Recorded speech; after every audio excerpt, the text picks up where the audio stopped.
Connor Hanneman, and this is my bike check here today. Colors are black and blue.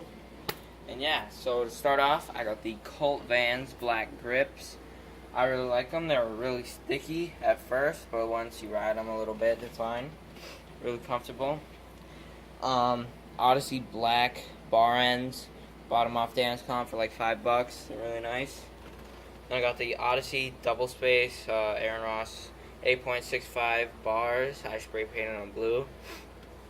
I got the Fit stock stem with a Fit stock headset, Eastern stock forks, and a Fit stock front rim. Yeah, a lot of stock parts. I got the Shadow little ones, blue pegs front and back. I don't ride the plastic sleeves. Shadow Undertaker blue wall tires, 2.25. Blue Steve Hamilton animal pedals. They're getting worn out. I'm gonna have to buy some new pedals. Fit stock cranks. Fit stock bottom bracket. I got the Eastern Codec frame. I really like it. Got the Shadow seat and seat post combination.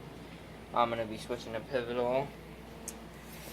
Back rim, Fit stock as well, with a Fit stock hub guard. It's all worn out for my friend, that's not for me. Then, flip it. I got the Fit CrossFit blue sprocket with a red Shadow interlock chain. I had blue, but it broke, so we just had an extra red one. And we used that. But yeah, that's my bike. So yeah.